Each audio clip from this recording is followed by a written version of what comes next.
Құрметті ұстаздар, біз тестке дайындықтың 12-ші бөлімін бастаймыз. Бірінші сұрақ. Ұйымдастырылған оқу жоспары жауабы. Білімді игеруге, бірліктер мен дағдыларды меңгеруге бағытталған педагогтер мен тәрбиеленушілердің бірлескен іс-әрекеті. Қайталаймыз. Ұйымдастырылған оқу жоспары дегеніміз не? Жауабы: білімді игеруге, бірліктер мен дағдыларды меңгеруге бағытталған педагогтер мен тәрбиеленушілердің бірлескен іс-әрекеті. Келесі сұрақ. Қатынас білім беру саласының мақсаты. Жауабы: ауызекі сөйлеуді қалыптастыру, оқу мен жазудың алғашқысын қалыптастыру, өмірдің түрлі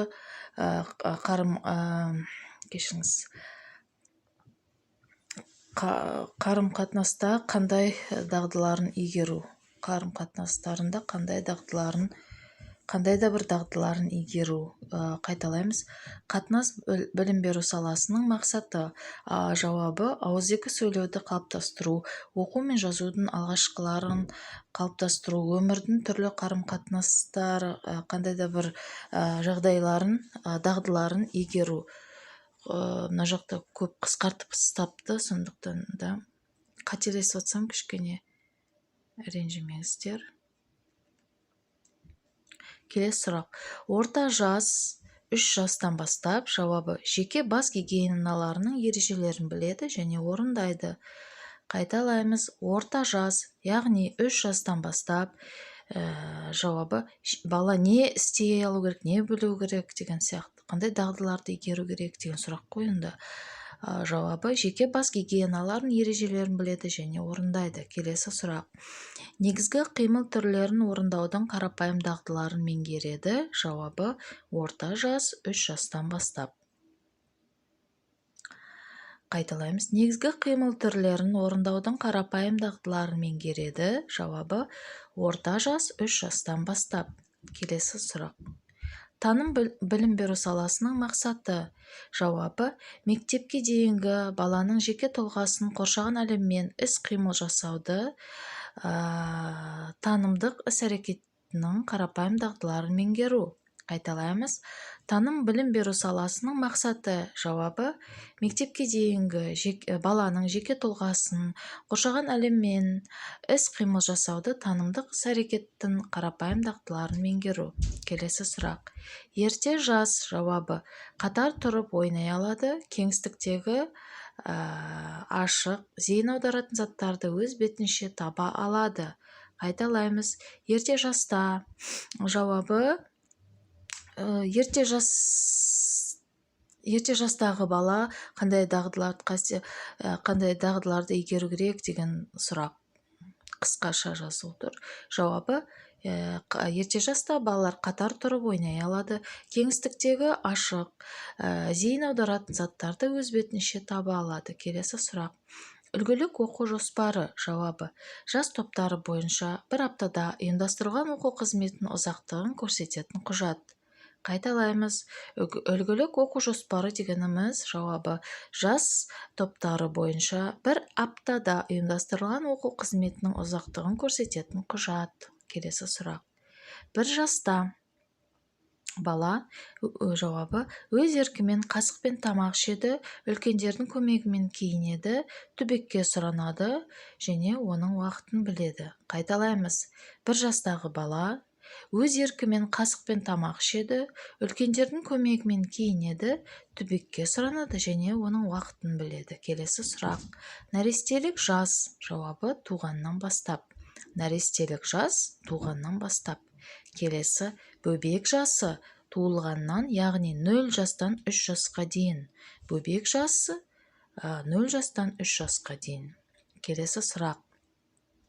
Негізгі қимыл түрлерін орындау негізінде шығармашылық танытады. Жауабы: мектепалды жас 5 жастан бастап. Бала негізгі қимыл түрлерін орындау негізінде шығармашылықты танытады. Қандай уақытта? Мысалға дегенде жауабы: мектепалды жас 5 жастан бастап. Келесі сұрақ. Ерте жас, яғни 1 жастан бастап. Жауабы: Бала күн тәртібін орындайды. Ерте жас 1 жастан бастап бала күн тәртібін орындайды. Келесі сұрақ. Мектепке дейінгі тәрбие мен оқыту мазмұны. Жауабы. Түрлі іс-әрекетті ұйымдастыру, іске асыру жолдары, денсаулық, яғни дене шынықтыру, денсаулық, қатынас, таным, шығармашылық, әлеуметтік сала негізделген. Қайталаймыз. Мектепке дейінгі тәрбие мен оқыту мазмұны. Жауабы. Түрлі іс-әрекеттерді ұйымдастыру, іске асыру жолдары, денсаулық, қатынас, таным, шығармашылық және әлеумет салалары негізделген. Яғни 5 саланы айтып жатыр. Бізде 5 сала, қандай сала дегенде санайық кәнекей. Денсаулық саласы бірінші, екінші қатынас, үшінші таным, төртінші шығармашылық және бесінші әлеуметтік сала бойынша біз балаларды оқытамыз, мектепке дейінгі мекемелерде. Келесі сұрақ. Ақпаратты реттеп, оларды сөзбен өрнектеу қызметін атқарушы ми бөлігі. Жауабы. Сол ми сыңары. Қайталайым. Ақпаратты реттеп, оларды сөзбен өрнектеу қызметін атқарушы ми бөлігі. Жауабы. Сол ми сыңары. Келесі сұрақ. Акценттеу дегеніміз не? Акценттеу дегеніміз ол элементтің қалыптан тыс кейіпке енуі. Элементтің қалыптан тыс кейіпке енуі. Акценттеу дегеніміз. Жауабы. Элементтің қалыптан тыс кейіпке енуі. Келесі. Қиялға тән емес ерекшелік. Жауабы. Жалпылық. Қиялға тән емес ерекшелік. Жалпылық. Келесі сұрақ. Шығармашылық еңбектің біртұтас теориясын нақтылап, оның 5 деңгейін айырған ғалым. Жауабы. Альтшулер. Альтшулер. Қайталаймыз. Шығармашылық еңбектің біртұтас теориясын нақтылап, оның 5 деңгейін айырған ғалым. Жауабы. Альтшулер. Келесі. Адамда қияли күмәнуден болатын сырқат. Жауабы. Ятрогендік сырқат. Қайталаймыз. Адамда қияли күмәнуден болатын сырқат. Ятрогендік. Келесі. Қиял бейнелерінің елестен айырмашылығы. Жауабы. Жаңа байланыс. Қайталаймыз. Қиял бейнелерінің елестен айырмашылығы. Жауабы. Жаңа байланыс. Келесі сұрақ. Қиял туындысы мәндік және мағыналық шарттардан асып кетуін ұсынған ғалым. Жауабы. Рубинштейн. Қайталаймыз. Қиял туындысы мәндік және мағыналық шарттардан асып кетуін ұсынған ғалым. Жауабы. Рубинштейн. Келесі сұрақ. Саналы сендіру арқылы өзін-өзі басқару, яғни аутогенді емдеу әдісін ұсынған. Жауабы. Эмиль Куэ. Қайталаймыз. Саналы сендіру арқылы өзін-өзі басқару, яғни аутогенді емдеу әдісін ұсынған. Эмиль Куэ. Келесі сұрақ. Адам тәжірибесін түрлендіруші және өзгеріске келтіруші тосын бейнелерге негізделген психологиялық процесс. Жауабы. Қиял. Осындай. Қайталаймыз.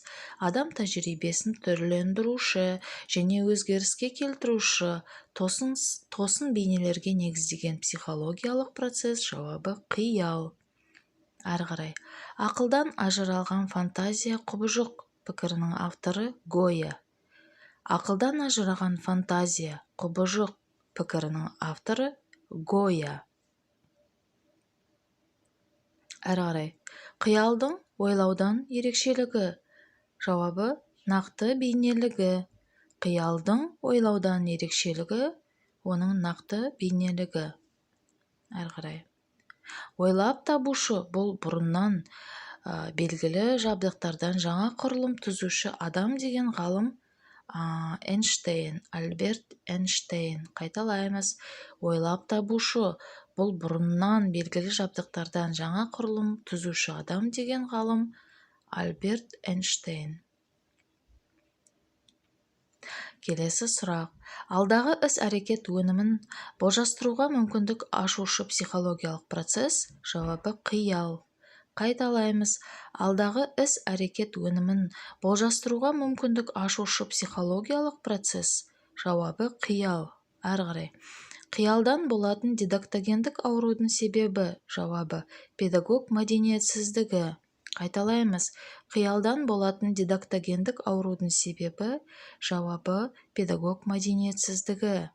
Әрі қарай. Әрқандай бейне дара байланыстар мен қатынастар негізінде жасалған қиял түрінде іске асады деген ғалым Рибо. Қайталаймыз. Әрқандай бейне дара байланыстар мен қатынастар негізінде жасалған қиял түрінде іске асады деген ғалым Рибо. Келесі сұрақ. Ниетсіз қиялдың аса жарқын көрінісі. Жауабы галлюцинациялық. Ниетсіз қиялдың аса жарқын көрінісі галлюцинациялық. Келесі сұрақ. Ортаңғы топта апталық оқу жүктемесінің көлемі 11 сағат. Ортаңғы топта апталық оқу жүктемесінің көлемі 11 сағат. Келесі. Ересек топта қатынас саласы бойынша апталық жүктемесі 2,5 сағат. Ересек топта қатынас саласы бойынша апталық жүктемесі 2,5 сағат. Мектепалды даярлық топта қатынас саласы бойынша апталық жүктемесі 5 сағат.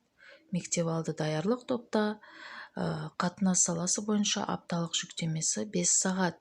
Кіші топта ұйымдастырылған оқу ұзақтығы 10-15 минут. Кіші топта ұйымдастырылған оқу қызметі ұзақтығы 10-15 минут. Мектепалды даярлық топта апталық оқу жүктемесінің апталық көлемі 17 сағат. Мектепалды даярлық тобында апталық оқу жүктемесінің апталық көлемі 17 сағат.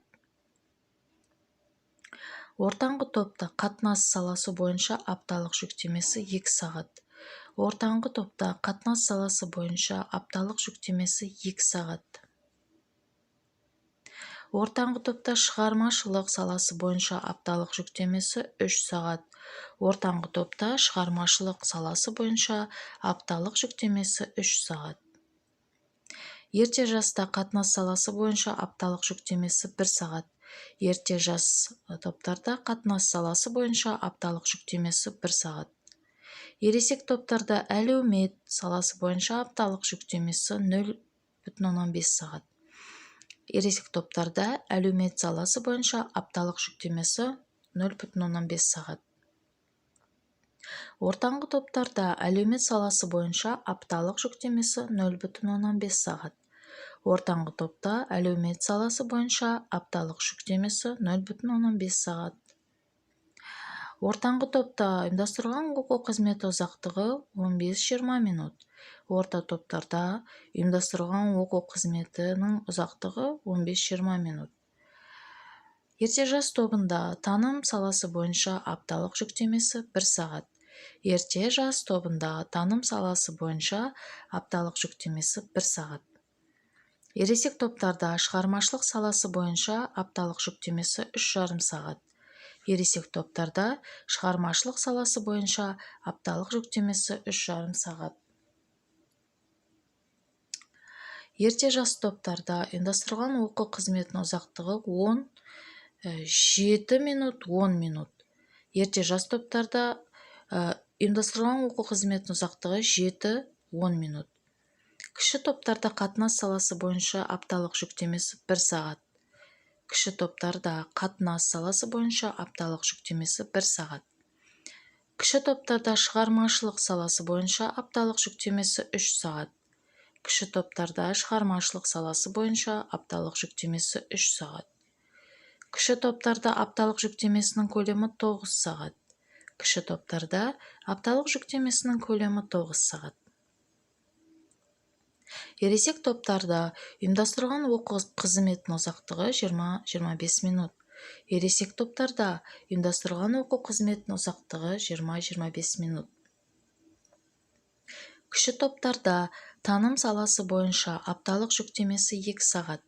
Кіші топтарда таным саласы бойынша апталық жүктемесі 2 сағат.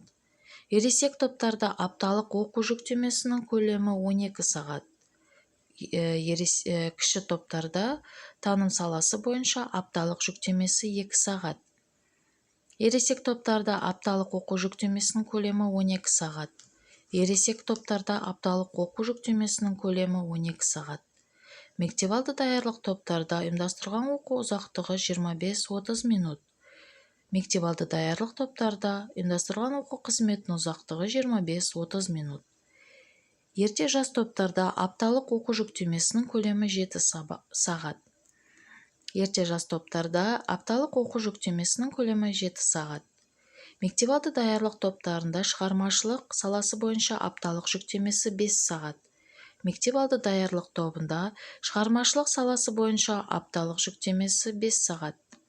Мектепалды даярлық топтарында таным саласы бойынша апталық жүктемесі 2,5 сағат.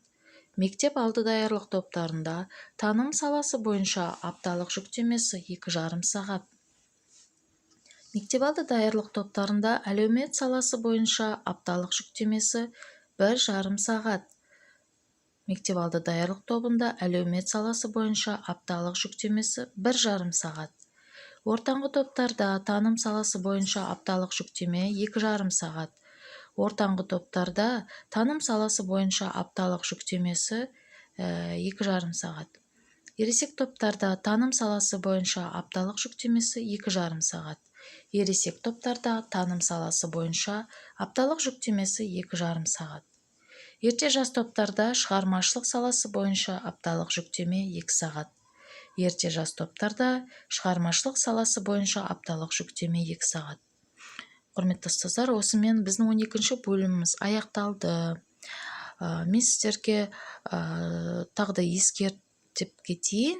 Міндетті түрде подписаться деген сөзді, видеоның астындағы подписаться деген қызылмен жазылып тұрған сөзді басып, жанындағы колокольчик қоңырау, яғни қоңырауды бассаңыздар, сіздерге жаңадан шыққан тест туралы хабарлама келіп тұрады автоматты түрде. Сондықтан да сіз әрдайым хабардар болып тұрасыздар. Мінекей, барлықтарыңызға рахмет. Дайындықты тоқтатпаңыздар, квал-тест жақындап келе жатыр. Сондықтан уақыттарыңды босқа кетірмеңіздер. Барлықтарыңызға сәттілік тілеймін. Сау болыңыздар.